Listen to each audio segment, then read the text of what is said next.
I'm Sasha Nicole. And I'm Star. And I'm Dr. T. This is And I'm Yusef Wateef. All right. We're going to do it different.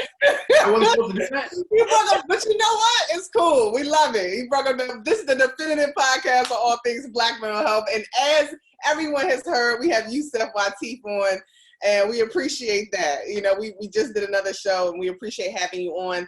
And so, Yusef, just a little bit about it. We're going to go into your bio. Star, tell us what we're talking about today.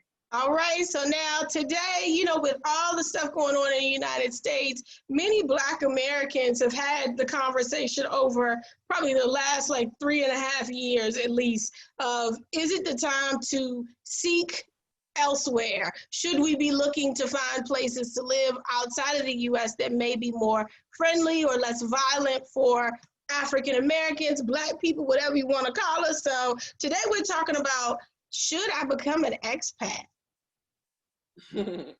So, as mentioned, we have Yusef Wateef. He has been in 15 countries, 5 continents, and a career sharing all about his experiences. He talks about money, world travel, and major social issues. He's semi-retired from a career as a financial professional. 6 years, he ended that 6 years ago to live abroad full-time, have fun, and develop his other businesses. He has a lot of clients that he's earned and that he has been a success in, and we're super excited to have him. And he is reigning all the way from Brazil. So thank you, Yusef, for joining us. I can talk now or no? Oh, yes, you can talk now. Thank you for having me. Thank you for having me. Yeah, I've lived in about 15 countries, and then when I came to Brazil, I thought I was going to stay here for a year or two. Ended up enjoying the life here. I live in São Paulo, Brazil, which is not the capital of Brazil, which is Brasilia, but São Paulo, Brazil is without question the economic and educational hub. It's a great place to have different businesses going. So I decided to stay here. I'm a permanent resident. I have a legal green card here. I'll have a passport soon to be to have my citizenship in Brazil. What made you go to Brazil? Like, what made you just in general say, hey, I'm going to stay overseas. I'm not going to come back to America. By the time I come to Brazil, I lived in so many other countries that for me, the concept of a home is just wherever I happen to be at that time. I'd stayed in Brazil for about 2 years before I decided that I wanted to stay here. The 2 years I stayed, it was just enjoying it, having fun with my businesses. And then the third year I decided, okay, I want to find out what I don't like about this country. I want to find out what's really hidden under the carpet. And I did my best to find out what I don't enjoy, the negative aspects, so I could balance that out in my own mind. And when those things kept coming back, still not as bad as life in the United States, which that's a trick answer. For any Black American, I'll preface it with this. If you're a Black American or if you're any Native people, First Peoples, you owe America nothing. It's not going to get better. Leave. That's the premise of everything I tell people. A lot of my clients come to me for aid, leaving other countries, things like that, showing them different things. What I looked at in Brazil was this. The first thing that I figured out was, and you and I, all three of you know as well as I do, if you can't trust the United States and the media at large to tell you the truth about the Black people in the country who speak the same language and what they're like, certainly they're not telling you the truth. Newsflash, of all the countries I've lived in, Brazil is my choice. Some people I know stay in China. I was in China a couple of years before this. Malaysia, Singapore, London, to Australia. They're all safer than America, and they're all better for you. Because racism is everywhere in the world for all different types of people, but it has different levels of lethality. So when people talk to me, you know, I have a lot of people who don't know what they're saying, and they'll say things like, why didn't you stay in London? Why did you choose Brazil? I heard Brazil is dangerous. Well, what do you mean dangerous? Well, don't people get shot there? I saw something on the news. And my answer is always, yeah, where do you live? Detroit? Really? I had a friend talking to me about that. And then the other issue is, when you live abroad, there's violence everywhere. The difference is, you can, and I'll tell you something interesting about the economic disparities in Brazil. This is an intersection of racism and classism. In the United States, you could be Dr. Henry Louis Gates and be arrested on the front porch of your own house, right? By policemen who know who you are, they just want to humiliate you. Whereas in a place like Brazil, depending on your level of income, if you live an upper class or upper middle class life, the police in that area, regardless of what you look like, aren't looking to harass you. I don't live in an area where, like, I wasn't raised in poverty, so I don't live in poverty. So I don't have those kind of issues. It's not a fair thing, but it is what it is. You work with money long enough, you understand life is just not a fair thing. The second thing is when you hear about violence in Brazil, and I always talk about this first to get it out of the way, I ask them to look up the last school shooting in America and then look up the last school shooting in any other country they're thinking about. Think about things like that. What kind of violence do we have? Here you have economic violence, extraordinarily poor people robbing folks or selling drugs or prostitution. In America, you or I, and I mean any one of the three of you or any of your brothers, fathers, sons, or lovers could be shot by a policeman or a random white person and nothing will happen about it. That's how random violence is in America. For me to get in trouble in Sao Paulo, Brazil, I would have to be someplace I had no place being, doing something I had no place, that I just shouldn't be doing. But when I walk down the street and a cop car passes me, I'm not worried about getting a bullet in the back of the skull. Can you talk a little bit, because I've been an expat before myself, can you talk about like the mental decompression that happens like from versus being on vacation for like 2 weeks, like when you really move out of the United States? Because a lot of people, like you talk about the violence, that's very true. People are like, be careful. But then there's also like this aspect of just, there's like a decompression of all this like tension that you didn't even know you had. Right. I have friends and relatives that have come to visit me for 3-4 weeks at a time, and they never realize it until the few days before they go back to America, and they realize it's cranking up again. I'll give you a great example. I have a friend who lived in UAE, I believe. She had a husband there, raised 2 wonderful sons there, and at the age of 13 and one was 11, she said, well, we're going to take them back to America for a while, expose them to American high school, their dual citizenship. She called me. The husband had already gone ahead, and she didn't want to worry him, and I'm friends with the family. She called me in tears, and I said, what's wrong? What's wrong? She said, I just realized my sons don't know how to be black boys in America. They've never seen a police officer that wasn't there to just stop criminals. They don't know if a cop says, hey, you stop, and they keep walking because they think, well, I didn't do anything wrong, they could be murdered. They don't know to be afraid of law enforcement, and she's terrified they're going to end up dead. Because they grew up in a place where multiculturalism, bilingualism, there was never they'd never been exposed to black people behaving negatively towards other black people. They'd never seen that before. And she was terrified, as well she should be. And I thought to myself, that's awful to be a parent and have to think that through. So that decompression you're talking about, that's real. That decompression, like I have some people in my family that will never speak to me again because I'm just not going back. I might go live in another country one day, but I'm not going back there. I might go visit, but I tell them they're just gonna have to be mad about it. And there are people who look at you and they don't understand the stress that you're under in America. I'm not saying living overseas is easy. I'm just telling you the only things I have to worry about living overseas is my business profitable? Am I saving enough money? Are my investments working? I don't have to worry about, is today the day the race riot happens and I'm just murdered in the street somewhere trying to get home from the supermarket? Is the ability to live abroad a class issue? Yes. It's absolutely a class issue. I had a father and a mother who from a very young age, I'll give you a first advantage I had. My grandmother was 65 when I was born. She was retired. My grandmother had been a public speaker, a school teacher, and a nurse. She was an extraordinarily educated woman because she and all her sisters went to either Spelman University or Georgia State University. So from a very young age, I had a grandmother. For example, I have a speech impediment.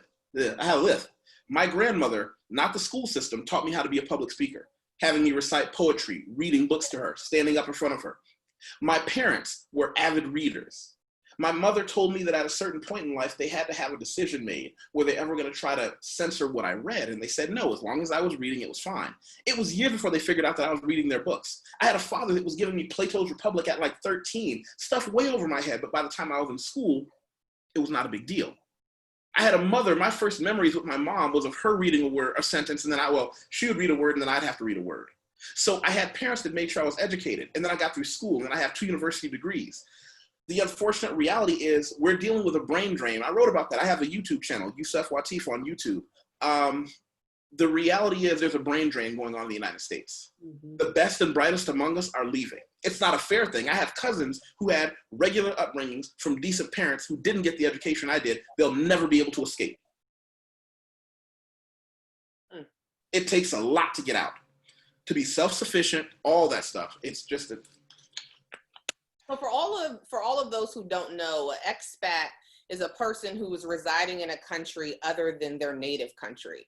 And so when we talk about, should Black Americans consider becoming an expat, it means should Black Americans consider leaving America for another country that they think might be better suited for them and their children. Yusef, when you say that they came from like you had friends came from a decent household, but it's hard to escape, why do you feel like it's hard to escape? Because you think from a class level, they might not be able to do something successful in a different country. Is it possible to obtain a job like if I wanted to work a regular job and I went to Brazil, would that be possible for me?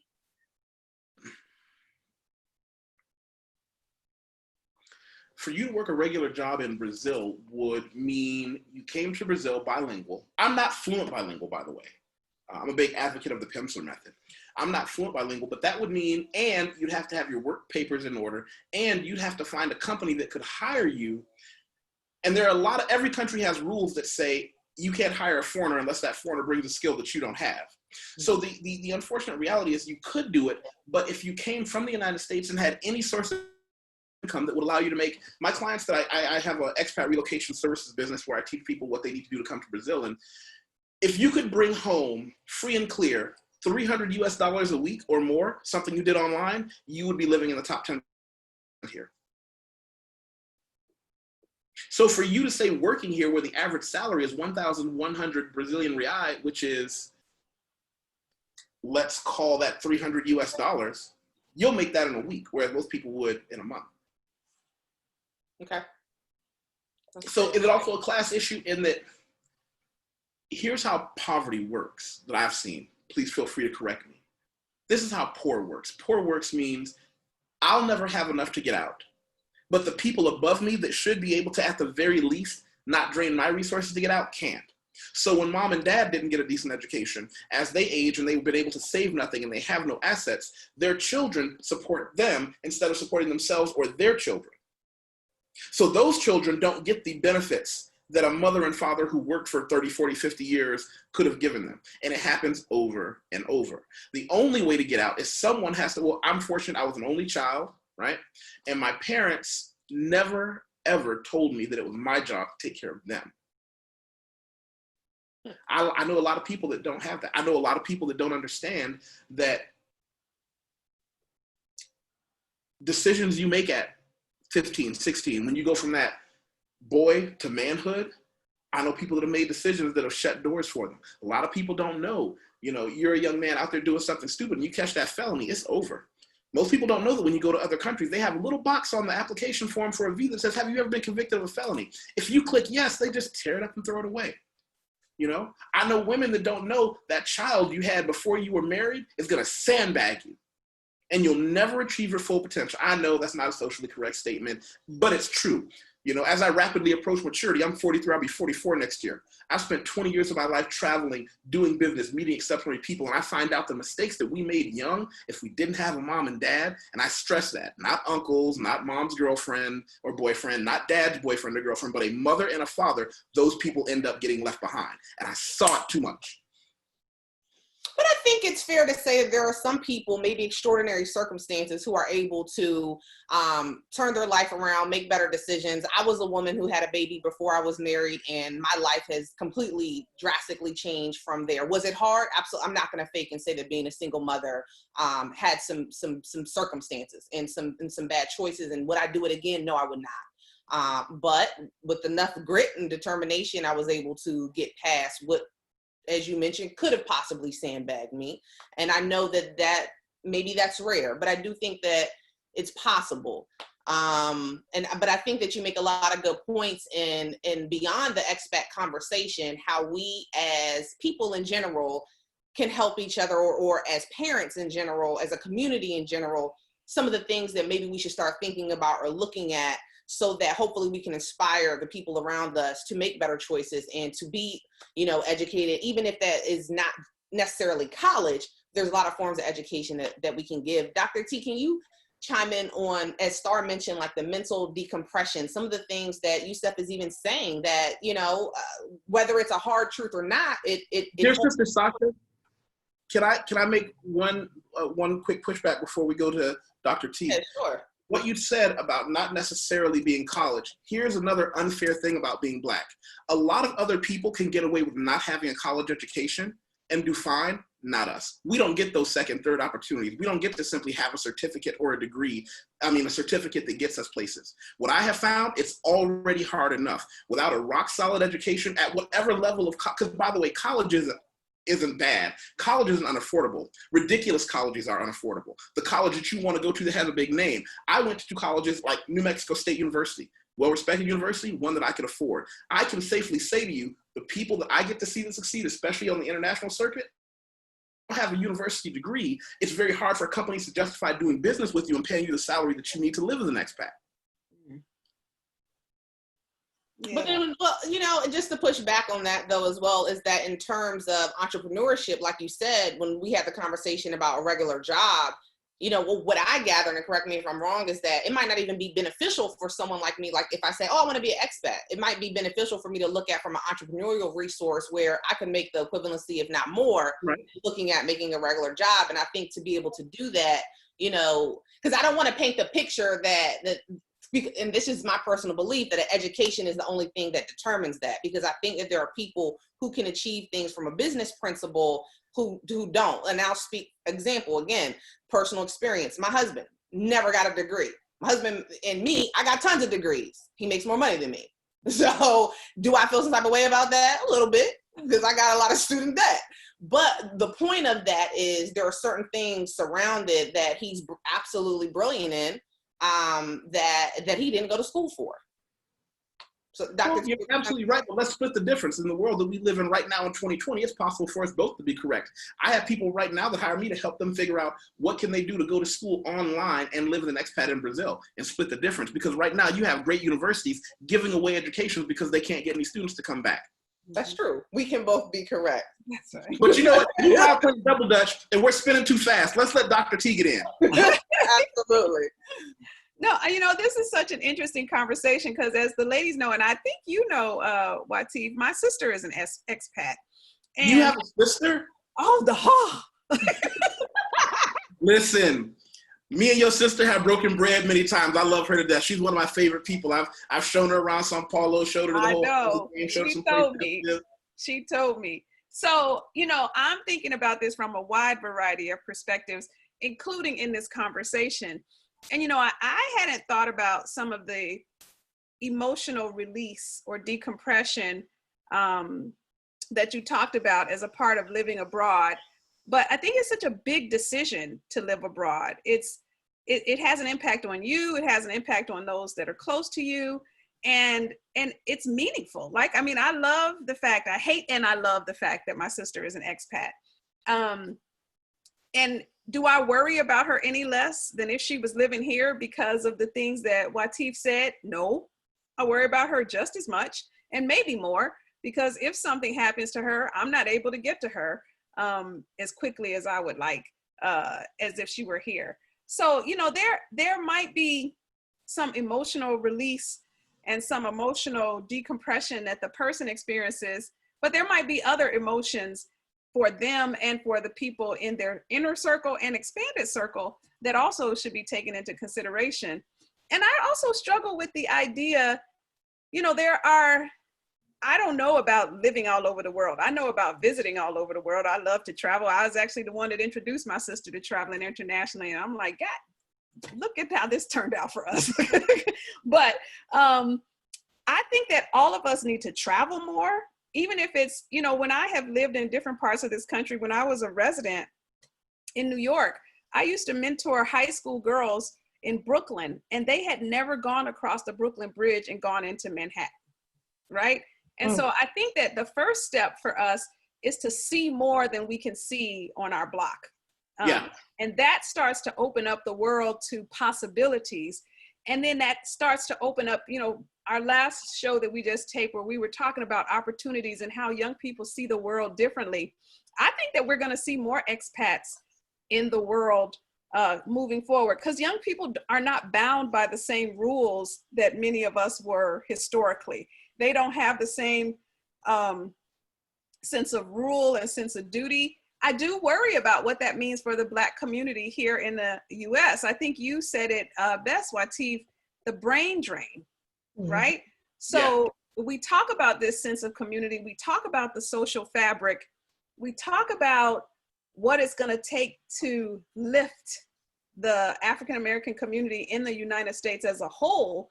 But then we say the people who might be able to contribute most should go and take care of themselves and get the heck out of Dodge. It's a tough, you know, like I struggle with that. So here's where I want to jump in on that. But I would just interject though, because like, so I was a corporate expat, which is different from I just, packed my bags and decided. No, I was like, I lived in Italy. I lived in Florence for a year and then almost 2 years in Budapest because my job was like, you're going to Budapest in 2 weeks. Good luck. So that's much different. But what I would say is that there is a very, while I felt the decompression and I was like, wow, I physically feel better. There was the other side of that as being a Black person in Budapest. This is like 15, almost 20 years ago. If you saw another Black person, it was like, oh shit, hey. And most of the other Black people, if not all of them, other than 3 people outside of, the military, the army base outside of the city, were Africans, or they were Africans. We'll just be straight up. They were Africans, and there was a distinctive difference in how Black Americans were treated. And then I've traveled the world, but I've only lived actually in Eastern Europe and Western Europe. And in both sides, it was always a complete difference of how I was treated versus my friends that were actually from the continent of Africa. They were treated like, oh, they're a pariah. And many of them had way more education than I did. They were there to get, go to medical school or become an economist. And so it was like, oh, well, there was this weird delineation from those people that I interacted with, the white folks in both countries, of, oh, you're not African, you're a Black American. So I was welcomed by them. And then the other piece of it, I think, with people that are like, oh, I'm gonna leave the US, there's this misnomer of like, yeah, you're right, you'll be treated decently. But I would hear conversations at work and see things that were like, oh, well, if there's let's say all the Black people in America go to Europe or go to Sao Paulo, you will start to see many of the same hateful behaviors that you see here towards us. But because we are not in mass, we are treated like, okay, that's just one, that's just two. No, I have friends that are from like Syria that are like, oh, no, go live in Germany and look like you even remotely Arabic. Because they're like, oh, well, you must be a refugee. You must be somebody that, so I think there's a misnomer around going elsewhere when it's just one person versus like, if there was a mass exodus, you might see some different behavior. That's my opinion, my personal experience. I'll tell you what I've seen though, that mass exodus, I've seen parts of it in small drips and drabs in different places. Here's the difference. When you are a Black American traveling, they see you as someone who cannot be, and I understand what you're saying about being treated if you're Black but not from America. The difference being, and I tell this to my friends all the time who say, wow, Black Americans are awesome. I also have to remind them, the Black Americans that are traveling tend to be the best and the brightest among us. Whereas most other Black people from other Black countries, it's a more even spectrum. You're gonna get somebody who has no education and no way to support themselves. So when what I'm saying is that my experience, and I can only speak to my experience, was that my friends that were actually from Africa, they had actually way more education than my little meager bachelor's degree. But they looked at me a certain way, and my belief was that because they saw American dollars and they saw, oh, I could use you, I could get something from you. It wasn't like there was layers to this. Like, so when I hear these stories about, oh, I was embraced leaving the country, I believe it, but I've lived it and I've seen the different layers of that storyline, and not all of it is all like. No, not all of it. Not all of it. I don't know. Oh, but you know what, Dr. Tanya, there's one thing that you said earlier that I when you talked about what we need to do to uplift, what I've seen and talked to people older than me about is the halcyon days of a Black community that my grandmother would tell me about. My grandmother said she pitied me because I'd never seen a Black community. And I said, what do you mean? There are Black people everywhere. Look at where we live. She said, no. Like when she was a girl walking home, if the sun was going down and a Black man in a car pulled up next to you, he would say, where do you live? And he would take you home. It was because we were all Black. But see, here's what happened. There was a time when the butcher, the baker, the candlestick maker, the guy that was a teacher, and the guy that was a criminal, they all lived within a couple of blocks of each other. Yeah. So they had to have that community. Now that redlining is no longer a thing, now that and I'm going to keep using this term, the best and the brightest among us can leave those meager circumstances, we end up spreading out all over the spectrum. Mm-hmm. So now you have a situation where the only thing this guy has in common who's still in that neighborhood has in common with this guy who lives in high-end apartments and purchased homes is their skin color. And that's no real connection at all. So when we keep hearing this mysterious we, you often have to go back and say, well, who is the we we're talking about? And there's also a resentment. You know, some of the Black people that I've traveled with and that we go back and we look at our expat experiences, the ones that went out and started their own businesses and did all things, a lot of us, we were the not fun ones. We were the nerds. We were the ones that was paying attention in class. And then when we get older, all those values we were taught by parents who said, no, you can't stay out past night. We go out and travel and we look back and say, well, of course you guys didn't make it. Why are you asking for me now? Because it's the very people that got cast out of the Black community when you're young because you're a nerd for comic books and sci-fi are the very people that the Black community needs to save it now. And so many of us have had that conversation. Why are you smiling at that, Dr. Tanya? Because I think it's a very interesting way to look at it. You know, we have been talking, we meaning a lot of our guests in the last few weeks on this show, we have been talking about, you know, I love your analogy. I love it. It was a beautiful visual analogy as well. But the thing that these two Black people on ends of the spectrum have in common is not just the color of their skin.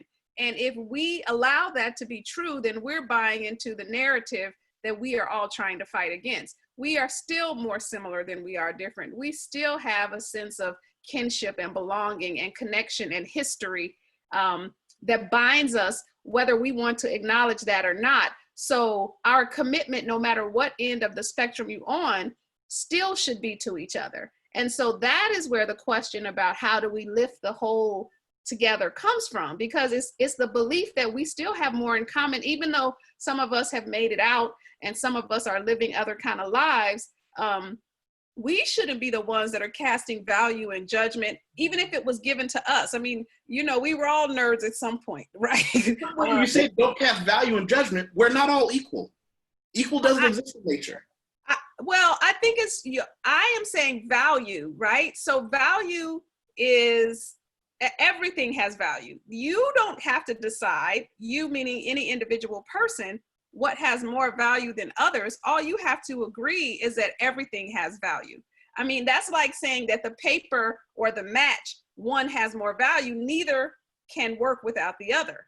So if you think that because you're the match, you have more value, then you are really hurting yourself, hurting the collective, and then hurting our ability to progress. So when I'm talking about value, I'm talking about really understanding that there is inherent value in many different types of things. Now, does this country recognize that value? Maybe or maybe not, but that doesn't mean that us as African Americans have to buy into that narrative. And that doesn't mean that we have to perpetuate that narrative amongst our children and amongst our children getting along with each other. I mean, our children don't have to be afraid of each other. Our children don't have to think that we are not compatible because we came from different places. I mean, that to me is a huge incompatibility. The child who didn't grow up with a father, the child who didn't grow up learning the value of education has a very different set of values than the child who did. And one of them is dangerous to the other one.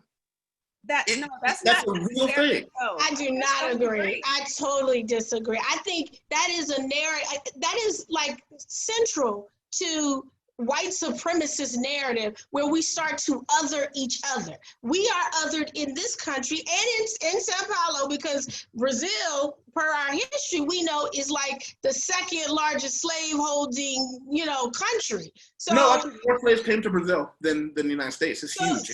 It's exactly. So the largest, actually. So thank you for correcting me. So in seeing that, I feel like this is just another way that we as Black people continue to embrace white supremacist narratives, because all of our value and all of our understanding of ourselves is still steeped in white supremacy, which is, okay, now I'm this type of Black person, you're that type of Black person, versus white people saying, you're a nigga and you're white and I'm white, so I gotta be better than you. We've got to stop that. We have to, because it doesn't matter if you can see it or not. We all need each other. We are a fabric, and I guarantee you, if you see a mass exodus of Black people from the United States of America with money, with jobs, come to these places that people feel are safe havens right now, you are going to be treated much, much, much more.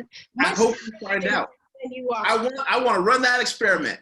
Because no matter how bad it is anyplace else, it won't be worse than where we are now. So I want to see that experiment come to fruition. And again, I've lived overseas, like, they're not as long as you, but like almost 4 years. And so I do recognize there was that sense of like, ooh, there's different things that I'm worried about. But I still had stress. I still had, I worked in corporate America, so I still had the same stress of, oh, Lord Jesus. But it was different, but I wouldn't make it like what I see on TV and some of the narratives I hear, I do not think are correct. And I think they may be like rose-colored glasses to, we built this country. I am not leaving this country. I built this country. My family built this country. I demand that it stand up to the values that are written in the United States Constitution. I acknowledge that does not exist today, but I will not run to go somewhere else. I built this country, and and if I die, then my nieces and my lineage, they'll eventually receive and demand and get the equity that we so desperately deserve. We've earned it. What you just said, let's go back to what you just said. You say, I will not run. So let's take me for an example. I ran. So here's where we look at it. You talk about your nieces, your nephews, and the generations after you getting what they deserve. The problem is what you're saying right now is the same thing that has been said every year since slavery. Just keep waiting. It'll get better. Just keep waiting. It'll get better. No. I did not say that. I actually did not say that. You demand that they hold up to the Constitution. I am not a proponent of waiting for anything. I demand, and that is the difference. I demand, and if I have to die on it, then I'm going to die on it, because it's time for change. Exactly. So I'm not going to run, and I'm not going to sit and wait. I'm going to go demand. That means I'm on Capitol Hill every week. That means I believe you. But here's the thing: we demand with what? With what economic base, which is the cornerstone of any progressive movement. We have an economic base. We may not be privy to it because maybe that wasn't there are Black people in this country as well. And and we meet and we connect and we are in our own little enclave. And so if this is true, what have they accomplished for us? So again, I look at it this way. Here's another parable I'll give you. I look at, because my grandmother told me what it was like to see people hanging from trees that she knew and my relatives. I don't think that they died hoping that I'll be forced to eat my dinner under the same tree they were lynched under. I want the option. All I'm saying is if somebody wants to stay there just like you, Sister Star, they should stay. If someone says they want to go, they should be able to go. I just want us all to get to a position where we actually just have the choice. I would love to see a day when you don't have to be in the top 10% of education just to get a shot at leaving. Yeah, and I think, I'm sorry, but I think that also comes, Yusef, with when you mentioned earlier about people being different and looking at them as others and set of values, when, it's a contradiction, like to hope that happens means that collectively we together have to help make sure that happens and not say, oh, well, you're educated, you have wealth, so, okay, we can have the option. I think we need to do a better job in being able to give that option to us all. And yes, is it different? Are people different from different circumstances? Yes, but that doesn't mean that they still shouldn't have the option. Yeah, and I think the only thing I would want to add is, I hope that if Black people of living in America are thinking of being expats, it's not out of fear, because decisions you make out of fear are never usually the right decisions for you. So I want people who want to experience the world. Like my sister didn't become an expat out of fear. Not that she didn't probably have the same fear as every Black person living in America, but that wasn't the reason that she left. You know, it was to try something different, to live in a different culture, to teach in a new way that she wasn't able to teach here in the US. And so there are lots of valid reasons to go spread your wings and fly. But that, I hope for anyone making that consideration, that is not based out of fear, because fear will follow you wherever you go. And so if you are living in Brazil or Budapest, if you are leaving because of fear, you're going to take those same worries and fears, and then you're going to react to your environment in a fearful manner, which means that you're not even going to be enjoying the decompression that you could be experiencing. So I think in this sense, Wateef is right. It should be an option for anybody that wants to make that opportunity. And I agree with Sasha that anybody who's willing to work hard, anybody who's willing to take a chance and take a risk, can find a way to do that. I mean, most of the people that I know who are expats are not doing it because they're financially independent and they can run their business internationally. They're working jobs for the federal government or on army bases or different things like that. That's a different kind of reason for being an expat. And that's a different kind of opportunity that you just might have if you have absolutely nothing and start from nowhere. And so it doesn't mean that you have to be financially independent or you came from the best and the brightest. It just may mean that you stumbled into something really lucky, or that you decided early, you know, when you were in college or when you were in community college. I had several young people tell me recently, and I just think like this to me just continues to show the promise of young people, because we all had a vision of what things had to look like. You had to do it this way. You had to do that, you know, even if you did it a little bit different, like, you know, you went to a college that was less expensive than others. You still had an idea that you had to go to college. And young people today, they don't have those boundaries. They don't have those rules about what it takes to be successful.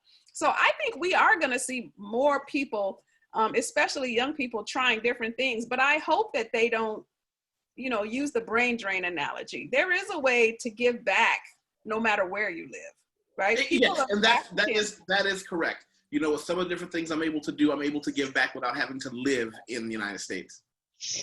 Yeah, people on the diaspora are struggling everywhere. And so there is plenty of support, plenty of energy, plenty of activity to be had. And so I think that being an expat can be a wonderful thing if you're doing it for the right reasons for yourself, and not doing it to flee, and not doing it because of fear, because again, that fear will follow you wherever you go.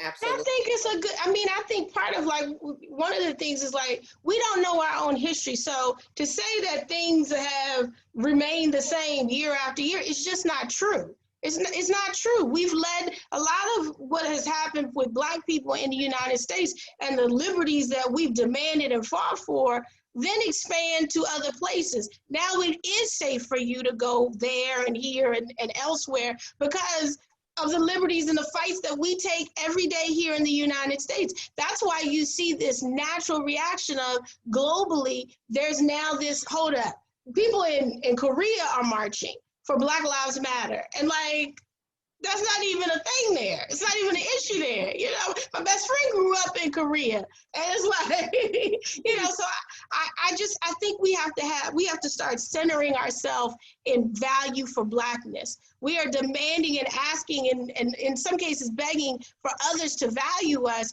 and we don't even value Blackness ourselves. I think with that said, Yusef, as we begin to close out, is there anything else that you would say in terms of being an expat in response to both of these ladies as we close out, or any last things that you want to give to someone who's considering becoming an expat? Do your homework. Don't be someone who just says, next month I'm going to be in this country. What I want you to do is research where you want to live in that country. The cool city might not necessarily be the best city for you. Rio de Janeiro is a popular city, but most of the expats I know that live there lead a very different life from people who live in Sao Paulo, Brazil. And that is a very different life from some place like Salvador. Wherever you want to go, and also know, give yourself a drop dead date. Give yourself a year to say, 1 year from now, I'm going to be living in a different country. And in that year, do a couple of things. Research the place, go online, find every group you can find of expats who live there to talk to. And 3, this is the big one. This is the one where people really lose the plot. Go online, start studying the language. I'm a big advocate of the Pimsleur method. Pimsleur is famous because they say, 30 minutes a day and you can learn a language. Not true. What you do is you study for an hour a day, one lesson. Lessons are half an hour long. But what they did make famous was that in 3 months after 90 lessons, you can become coffee table fluent, meaning you can have a regular conversation when you get off the plane almost anywhere in the world. If you come to another country and you can at the very least get into an Uber, tell them this is where I'm going. Go to a restaurant and order your food. And when you meet someone, say, hey, I'm from here. Where are you from? I live over here. Where's the movie theater? Even though you're struggling, people in that country will embrace you. A bonus I'm going to give you for anybody watching this. No one hates Black people. When you hear about it's not safe for Americans over there, they're never talking about us. You can go anywhere in the world and people will look at you as someone who's been a survivor of American tyranny, just like a lot of other people. No one hates you. Listen, I remember going to Fiji on a boat trip and the staff was like, hey, what are you doing afterwards? I was like, I don't know. What are you doing? They said, we're going to go to a boxing match out in the countryside. I got into a car with a bunch of strange guys. I didn't even know, these giant Fijian guys. We were laughing, eating roasted lamb on the way there. I got to see the king. And they were like, I realized the only people from the whole tour that got to go were the Black people. They were like, because you guys were all Black together. So, I know I'm wrapping up 3 different times. Dear Sister Sasha Nicole, I really enjoyed talking with you. I want to hear more about your story, how you got where you are, and the things that you've done with your show. Will you be a guest on my YouTube channel? Well, collectively, it's our show, so it's not just me, but it's Sasha, Star, Dr. T. Okay. So Well, don't worry, I've got propositions for them. Well, sure, absolutely. Dr. Tanya, I've heard so much about you. I've heard so much about what you're doing and how proud your sister are of your medical practice and the things you've accomplished. Will you be a guest on my show? Of course, of course. Dear Sister Star, I want to hear so much more about your time in Italy and in Budapest and your life traveling as a corporate expat versus somebody who just threw a computer over her shoulder and started a business. Will you be a guest on my show? Yes. Thank you so much. Dr. T, what say you as we close out? I have actually loved this show, and it has added to my, kind of knowledge base and understanding. And so what I hope people will take away and what they will instill in young people, because, young people are at the heart of everything I do, really creating a better world for them, is to dream big, right? To dream big. And what a show like this does is introduce people to an idea. Some Black people have never even thought of living abroad. It's because they don't know anybody that's ever done it, right? And so I think that what this show, kind of the subtitle is, should, Black people consider being an expat, and the subtitle should be learn how to dream big. Like, learn how to dream beyond what you can see. One of my favorite memories is when I was 38, I got what I thought would be the penultimate dream job, right? At 38. And so I said to my mentor, like, well, what do you do when you get your dream job at 38? And she said, dream bigger. And that has stuck with me over and over and over again, is that a lot of times as Black people, we don't know how to dream big. And then if we get even close to our dreams, we don't know how to expand that dream and to dream bigger. And so that would be my closing remarks for today, is to dream big and dream bigger. Star, what say you? Oh, Lord. You got me hot as fish grease over here. I always have 2 things, right? So the first thing I would say is that I think everyone, Black or white, whatever color you are, you should definitely try to find a way to spend some time abroad, living abroad. Actually, not just traveling, because it's very different from, you know, when you travel places versus when you actually set up shop and you live somewhere. So get that experience. And if you can do it young, that's always great. And if you can do it on someone else's dime, I think that's even better, because I saved up so much money when I lived abroad because they paid for everything. So I just put my check away. But I think the second thing is that, you know, we have to do the healing of whatever the wound, as we talked about last show. Let's start to excavate and heal the actual wound, regardless of where we do that. But let's actually start to focus on healing, so that we don't take the modality of racism and its core tenets of othering and all the other pieces that make up white supremacy as we know it today, which is perfected in these United States, that we don't start to take that and take those modalities and pieces and bring them elsewhere. And, you know, expatriate that as well. So expatriate your mind and expand your mind, but let's leave some of that other stuff at home. But you can only do that when you can sit with yourself and you can see yourself. You can see where, like, oppression is a participating sport, right? So I can't be oppressed unless I agree to be oppressed. That's a hard thing to say, and it upsets, infuriates a whole lot of people. But a lot of what we know about being Black is really about how we have been coded throughout history, or our history, our short history actually, here in the United States. And that coding tells us, oh, I can do this, I can't do this, this is how I should be, this is how I shouldn't be. So I would say we have to start to sit with ourselves to figure out those storylines that aren't even of us, but they run through us and they dictate our current behavior, so that we can change them. Don't bring that wherever you go. Don't be the oppressor. Don't leave this country to go be oppressive somewhere else. I think I would close with a few things. One, I have to agree with you, Yusef. I have not had the opportunity to live abroad, but I've traveled extensively abroad. And I will say that almost every country I have been to, they like Black people. Whether it is genuine or not, whether it's curiosity, I've had some good experiences being the Black person. I remember in Morocco, it was me and my husband, and we were the only Black people. And there was a whole bunch of white people, and they were only friendly to us because in their mind, they saw the white people as the oppressors, in which sometimes, many cases, they have been and are. And so we have incurred a lot better experiences. I will say the only thing that has sometimes been odd when we've traveled is the curiosity of, what do? You can afford to do this? Well, what, you know, and that is the only thing. But to Star's point earlier, is like being a Black American, sometimes they see that as the American dollar. But I think I would encourage anybody to just travel more than like the Caribbean islands. Go to some other countries. And you said, to your point, if they don't tell the truth about us here, you know, there's a lot of things that people say about Africa. And I got to tell you, when I went to Africa, I went to a variety of different countries, and nothing that I thought I knew about Africa was true. So, you know, I think people should be encouraged to travel. Don't be afraid. You know, the other thing that I would definitely say is that, you know, to Dr. T's point in dreaming big, I remember, and I don't think I've ever told the story on the show, but remember one time Star came over and she said, and I was like, oh, Star, I can't wait. This was a while ago. And I said, oh, I want to get a job where I'm making over 6 figures.